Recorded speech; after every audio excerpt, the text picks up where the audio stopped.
Salut mon Polo. Eh ben salut mon cher Guillaume, Alors on se retrouve encore une fois dans la forêt d'émeraude à Pralognan. émeraude. Voilà, émeraude pourquoi? Parce qu'il y a beaucoup de couleurs vertes, hein, c'est ça. Et puis il y a des joyaux à trouver.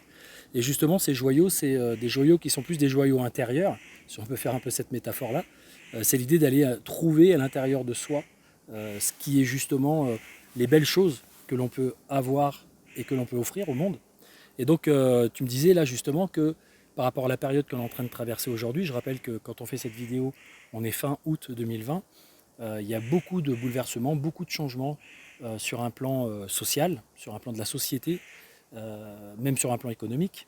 Et donc, tu disais qu'effectivement, la première chose à faire selon toi, ou en tout cas une des choses prioritaires à faire selon toi dans ce type de période, qui nous bouleverse un petit peu, qui nous perturbe, c'est de travailler sur la connaissance de soi. Oui, alors quand on parle de connaissance de soi, moi je dis toujours qu'on est ici pour évoluer, grandir, hein, depuis toujours, on ne cesse que d'évoluer dans sa vie. On évolue dans sa vie personnelle, sociale, professionnelle et autres. Et je pense qu'aujourd'hui, avec les bouleversements qu'on a connus, Covid en tête, et qui sont loin d'être terminés, il y a un véritable, on peut dire, courant qui nous invite en fait à aller plus profondément dans qui nous sommes. Pourquoi? Parce que c'est un peu comme une carte quand on est sur un parcours. Il y a un moment donné, c'est important de savoir où est-ce qu'on en est et où est-ce qu'on veut aller. Et je pense que la connaissance de soi, c'est à la fois, bien sûr, connaître comment on fonctionne, hein. Bon, tu me connais sous l'angle de la PNL ou sur d'autres approches, savoir comment on fonctionne dans notre mental, la manière de penser, de réagir émotionnellement, de faire évoluer nos comportements, mais surtout de savoir qui on est et surtout qu'est-ce qui est important en fait pour nous. Voilà. Moi, je crois que c'est comme dans tout moment où on s'arrête dans une séance de coaching, hein, si on veut progresser, il faut se remettre en lien avec soi, pour faire le point sur là où on en est, prendre un peu de recul sur sa vie, se dire, y a-t-il des choses que je veux plus, des choses que je voudrais au contraire davantage? Est-ce qu'il y a des orientations que je veux privilégier? Et c'est dans cette prise de recul qu'on peut avoir à tout instant, un peu comme un sportif qui s'arrête et puis qui fait un débriefing sur là où il en est et là où il veut aller. Et moi, je pense que plus on est dans cette posture de, de recul sur soi-même, d'écoute de soi-même, de compréhension de soi-même, mieux on va pouvoir aussi aborder le monde. Et je pense que jamais autant en ce moment, il a été important, je le vois dans les séminaires, eh bien de s'arrêter justement pour découvrir qui on est et où est-ce qu'on veut aller. Et ouais, et donc moi, mon cœur d'activité aujourd'hui, c'est la réalisation de soi, c'est-à-dire se réaliser pleinement. Mais évidemment que ça passe en premier par la connaissance de soi. Alors il y a cette fameuse phrase sur le fronton du temple de Delphes qui disait connais-toi toi-même et tu connaîtras L'univers. l'univers et les dieux. Et justement, ça me fait penser que si on dit tu connaîtras l'univers et les dieux, c'est que tu connais ta nature profonde et tu connais aussi ta nature spirituelle. Et Absolument. dans cette idée de soi, je pense qu'il est aussi très important, et c'est un petit peu l'objet d'un certain nombre de vidéos que j'ai fait ces derniers temps, de considérer les choses sous deux angles. C'est-à-dire l'angle du soi, la personne, Mhm. qui je suis sur un plan personnel, social, donc évidemment ça comprend mes interactions avec le monde, ma famille, mon travail, etc. etc. Et qu'est-ce que j'ai envie effectivement de faire, à quoi j'ai envie de contribuer, mais pour ça il faut se connaître, comme tu dis, il faut connaître son système de valeurs, il faut connaître son système de croyances, il faut connaître son système émotionnel, son système de ressenti intérieur, etc., ses sentiments. Il faut bien connaître un certain nombre de choses. Et il y a aussi la dimension plus spirituelle du soi. C'est-à-dire, Mhm. moi, le soi, pour moi, c'est la globalité de l'être que l'on est, au-delà même de notre corps physique et de notre corps, on va Est-ce que dire, de tu veux notre parler psychologie. de reliance avec l'environnement, avec C'est le c'est que futur, pour sa moi, communauté? voilà, alors il y a une notion de reliance, mais c'est l'idée de dire que soi, c'est aussi tout un aspect inconscient dont on n'est Mhm. pas conscient. Et parfois, les gens, quand ils parlent de connaissance de soi, ils parlent de connaissance de moi, c'est-à-dire moi, le personnage, l'ego. Alors Mhm. justement, ces derniers temps, ce qui est intéressant, c'est qu'il y a beaucoup de choses qui bougent, et notamment avec ces histoires de se masquer le visage, il y a une difficulté à se reconnaître, je dirais, au niveau social, sur le plan humain, les sourires, toutes ces choses émotionnelles qui nous permettent d'être en interaction. Par contre, ça ne Mhm. nous empêche pas de rester en lien et ça ne nous empêche pas de rester en connexion avec notre nature plus profonde, qui est pas forcément psychologique, mais qui est plus transcendante, plus spirituelle. Et je pense que cette connaissance avec cette dimension de soi supérieure, qui cherche à se révéler, qui cherche à exister à l'intérieur de nous, et qui nous fait sentir d'ailleurs souvent, quand elle cherche à être présente, elle nous le fait sentir par un manque de sens et par une forme de souffrance. On sent que je ne suis pas exactement qui je pourrais être, pas que sur un plan social, hein, et professionnel et de réalisation de choses concrètes, même si c'est très important tout ça. Toi, par exemple, dans ta vie aujourd'hui, quand tu t'arrêtes et que tu te dis waouh, Guillaume, où est-ce que tu en es, où est-ce que tu as envie d'aller? Comment, pour les gens qui nous écoutent, ça te semble important de s'arrêter sur soi, justement? Ouais. Je me suis beaucoup posé de questions existentielles, c'est-à-dire qui je suis, quelle est ma place, pourquoi je suis là. Alors ça m'intéressait.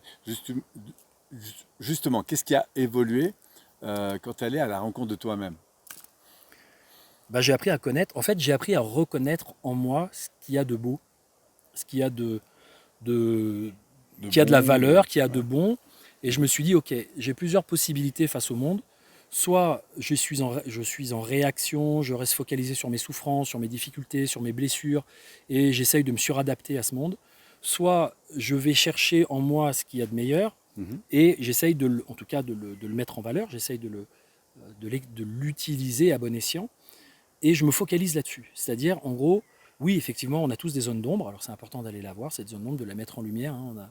Tiens, d'ailleurs, ici, je crois qu'il y a aussi un petit peu des fois de l'ombre et de la lumière avec le soleil qui passe, mais l'idée, c'est d'aller chercher effectivement ces parts de soi qu'on a envie de révéler et qui, en fait, nous appellent de l'intérieur. C'est-à-dire que souvent, on sent, il y a quelque chose, une aspiration, une ambition, on se dit, tiens, j'ai l'impression que je pourrais être mieux que ça ou autrement que ça. Pas forcément mieux, mais autrement que ça. Et que je serai encore plus moi-même. Donc ça va chercher quelque chose de plus profond que juste, c'est quelque chose très en référence interne, comme on dit en PNL. C'est pas forcément quelque chose en lien avec l'environnement extérieur, ma situation professionnelle, combien je gagne par mois, est-ce que j'ai les bons fringues pour que ça le fasse dans mon groupe d'amis ou au boulot. Toutes ces choses qui sont parfois des critères qui sont des critères un petit peu en référence extérieure. Mhm. C'est vraiment l'idée de dire, est-ce que là, je suis en paix avec moi-même? Alors pour tout dire, aujourd'hui, par rapport au job que je fais, donc d'accompagner des personnes, de former des personnes, j'ai réalisé ce que pendant des années et des années, je ne savais pas. Je ne savais même pas que c'était ça que je voulais réaliser. Je me sentais juste perdu en fait. Mhm. Je me disais, mais c'est pas possible, ma vie, elle peut pas être comme ça. Je me Mhm. sens pas à l'aise, je me sens pas bien dans ma peau, j'ai pas l'impression d'être une bonne personne. En mon âme et conscience, je me sentais pas exactement tel que quelque chose en moi voulait Est-ce que se tu veux dire manifester. qu'aujourd'hui, tu as changé un peu ton rapport avec toi-même? Ah bah complètement. D'accord, donc ça c'est une Mais clé alors ce qu'on rapport peut... avec moi-même, mais pas que moi-même sur un plan psychologique et comportemental, moi-même sur un plan de ce que je sens être à un autre niveau plus essentiel, Mhm. plus spirituel. Alors après, Et, chacun a sa vision du monde, mhm. mais Et aujourd'hui, comment tu veux incarner ça dans ta vie, toi? Par exemple, dans les prochains mois, euh, à quoi tu aspires en fait, au fait, au-delà d'être heureux, en paix, ah ben moi je suis tranquille? heureux et en paix quand j'accompagne, quand je transmets, quand je Mm. forme, Et dans ce quand domaine, est-ce que tu aspires, toi, aujourd'hui, par rapport à l'environnement qui change, par rapport à tout ce qui est en train de se passer, est-ce que, du coup, tu as envie de canaliser ça dans un projet particulier ou est-ce que tu laisses c'est venir ce que je fais. En fait, je suis en train de canaliser ça. D'ailleurs, je vais écrire, je pense, un livre sur la réalisation de soi. Mhm. Moi, ce qui me plaît, c'est d'amener les gens à aller à l'école de soi. En Mm. fait, il y a des écoles pour apprendre plein de choses. D'ailleurs, nous-mêmes, on forme, tu formes, tu as une école de PNL, donc on apprend des outils, on apprend des techniques. Ce sont des outils et des techniques qui permettent de mieux se connaître et de mieux se réaliser, de mieux se développer Mm. au départ. Hein, c'était un peu l'idée du développement personnel ou de la psychothérapie, de se soigner.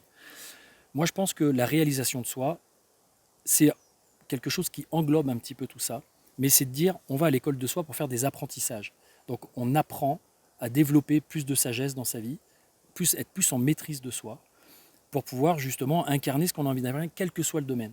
Moi, aujourd'hui, j'ai trouvé le domaine dans lequel j'avais envie d'incarner ma nature dans toutes ses facettes, et c'est ce que je fais. C'est-à-dire j'ai trouvé un job qui me permet d'exercer mes talents, mes passions.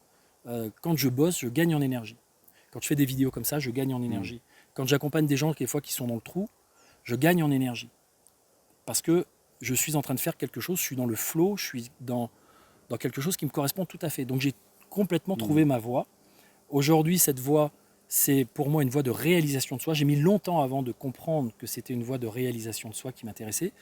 Au départ, je croyais que la réalisation de soi, c'était essentiellement professionnel, matériel, familial, enfin une vie comme ça, on pourrait dire sociale. Et je me suis rendu compte que, ben non, en fait, c'est pas la conquête extérieure qui m'intéresse, Guillaume le conquérant extérieur, c'est Guillaume le conquérant intérieur. c'est qu'il y a une relation, une prise de conscience, une capacité à se connecter à quelque chose qui est soi, mais à un autre niveau de soi. Et c'est ça aujourd'hui qui m'intéresse, c'est ces deux aspects, les combiner tous les deux. Et toi alors justement, la connaissance de toi aujourd'hui dans ta vie, où est-ce que tu en es? Est-ce que tu sens que tu as encore des choses à découvrir, à révéler? Bah, aujourd'hui, moi je suis assez clair sur ma mission, parce que ça fait longtemps que je suis porté par le fait de transmettre, notamment des outils qui permettent d'aider les gens à prendre leur vie en main.